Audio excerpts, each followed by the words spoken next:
But boy, did you guys show up. We got a ton of submissions, but we were only able to pick 2 replays for this video. However, due to popular demand, we're gonna make this into a continuous series. This video was a lot of fun for us to make, and extremely helpful to you guys as well that want to get better quickly. It's our goal to watch every single one of you guys play, so watch this video all the way through, and then look in the description below for instructions on how to send in a replay. Alright, you guys are here for some gameplay analysis, so let's begin with some clips from our very own Silver Midget at Pro Guides.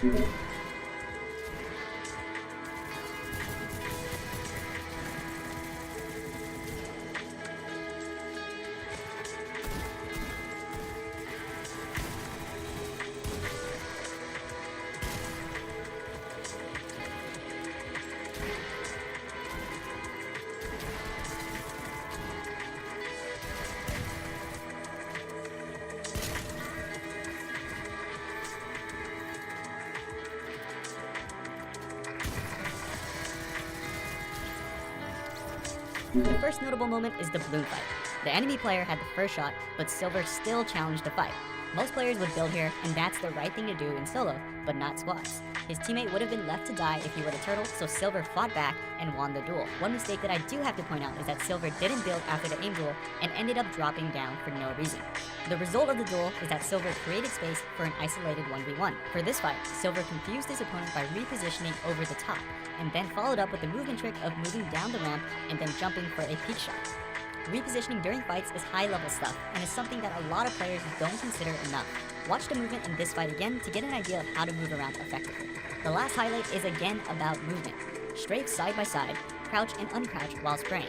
This type of movement was made popular by top pros like Mongrel and Poach. It seems like it's not a big deal, but seriously it makes a huge difference and it's not even hard to do. This clip was nice and was played pretty well, but let's move on to an example where Silver makes a few notable mistakes that you might be making as well.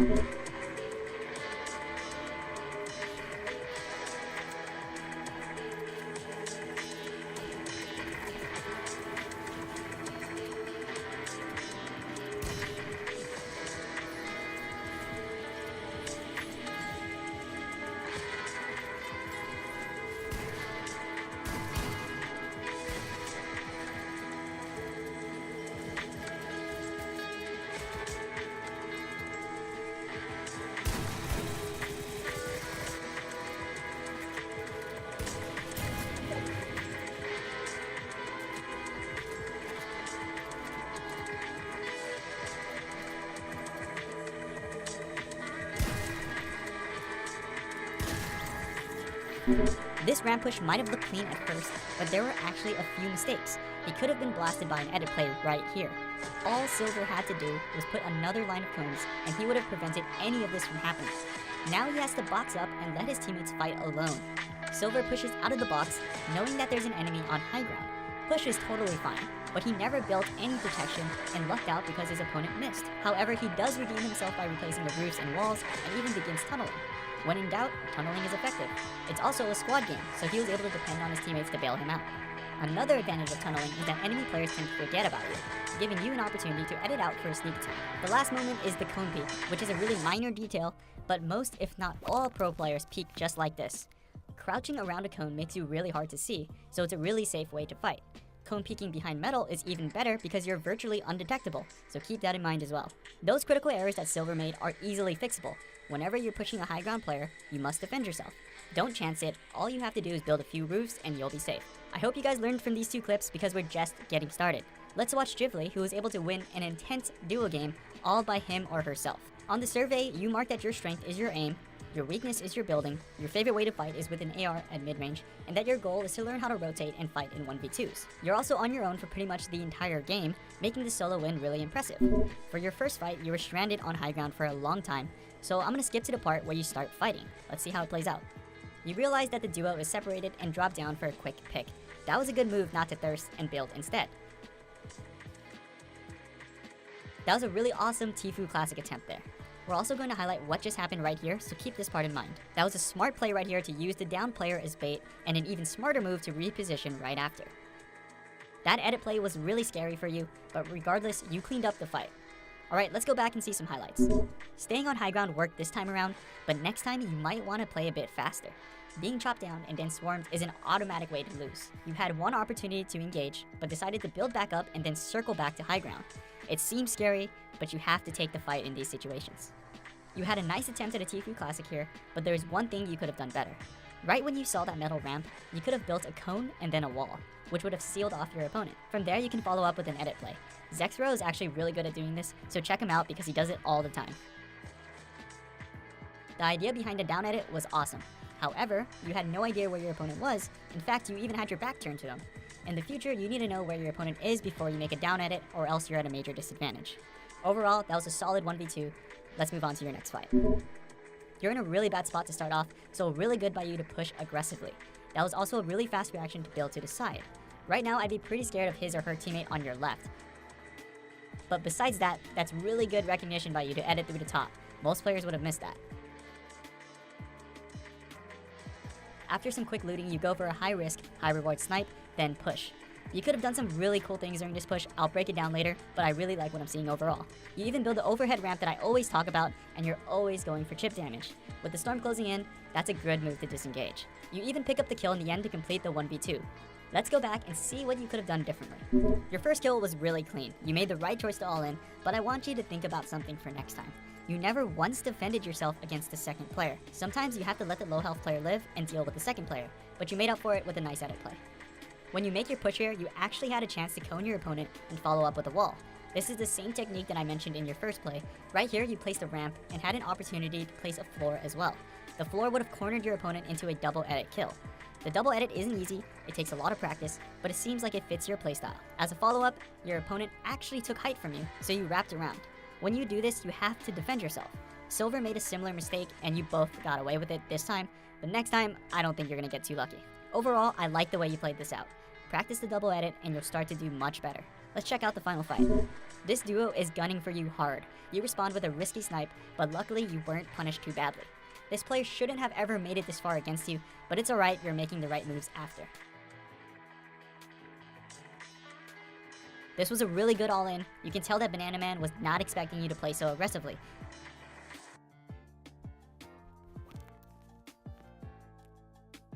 You also follow up with a nice disengage and another good all-in. I'm gonna tell you a small trick to win fights like this a lot easier, but let's jump ahead to the final fight first. That was a good high ground peak right here, and man, these players are probably pretty new, so there isn't much to say here. All around, great win, but let's go back and break things down. You easily had the best position. You were right next to zone with natural high ground. Despite this, you were sitting on a flimsy wooden ramp. This type of position needs to be invested in, so use metal and brick next time and make sure your base isn't flimsy. Here, you definitely need to use your AR and SMG. This player was allowed to push you without cover for free. It's alright though, I do have to point out that I really liked your tracking right after, and of course, that was a nice all-in. This drop down was really risky because you were spam jumping to the point where you had fatigue. Try crouch spamming next time, it's way better all around. Think about how Silver was moving in that first example. There isn't much to say here, you clapped a few bots, but I would have liked to see better target selection. You had the first player dead to rights, but then you switched targets. A competent duo would have ended you right then and there. Ghibli, it was a pleasure to watch your replay.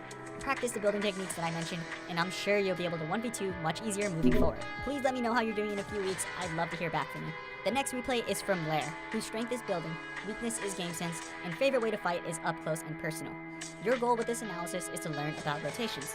First off, I can tell that you watched the entire Season 8 video, so I'm really happy that I was able to help you use the bus map to your advantage. If you haven't watched that video yet, you should definitely check it out. Anyways, let's see your first play. That peek was really dangerous, but it worked out, so I can't say much. I'm also really worried about this ramp push here, but it's all good, you closed the distance. I'm also a huge fan of that cone right there, and man, that was a clean finish to the fight. Great stuff. Let's see what we could have done better. I like the hand cannon shot here, but you need to be a lot faster with it. You were out in the open for so long, so even if you lose accuracy, take the shot and live with the result. As for your push, I'm sure you know this already, but you need to ramp for a wall or else you're gonna get shot out. I'd also consider switching to brick or metal, something that players don't do often enough. I really like what you did when you closed the distance though. Your first cone to deny height, your edit, and your second cone were all awesome. However, you missed the final hit in the combo. You should have put a floor down and then edited for the all-in. Even though it still worked out, keep that counter build in mind for the future for a more complete play. Let's move on to your next fight. Your decision not to ramp up anymore and just jump in might have seemed minor, but it was actually really smart. You were able to get a free shot and effective height. To finish the fight, you were also moving around unpredictably. One thing to remember is to crouch around. We did it a few times here and it worked out really well. Let's see how you closed out the game. You're in prime gatekeeping position with natural height, similar to what we saw with Ghibli. This game is basically yours to lose. You also made a similar mistake as Ghibli. You need to be investing in this position. Use metal and brick the next time you have a spot like this. Right here, you break shield and engage. In terms of playing to improve, this is fine. However, this wasn't the play to win the game. You recovered though by committing to the play and going for the kill despite being third party. We know how the game ends, so let's talk about rotations and how it won you the game. The bus moved from Pleasant Park to Lonely Lodge, and you dropped in the northeast corner of the map. I would consider that a medium risk drop since it's in line with the bus path. The circle even spawned on top of you, so you kept looting and were never in a dangerous position, meaning that no one was really behind you. Eventually the circle closed and you snuck up on a player and claimed the best position. So far, you've shown nothing but smart rotations. People might not like this playstyle, but it's clearly effective. I think you're at the point where you have the groundwork of how rotations work. You just need to get out there and experience it from multiple perspectives. Everything aligned for you this time around, but it probably won't next time. Keep thinking about where players will be, the timing of when to rotate, and you're gonna improve. If you ever make a rotational mistake, then you have the knowledge to go back and find out what you did wrong. This was our very first community analysis video, and I hope that you enjoyed it.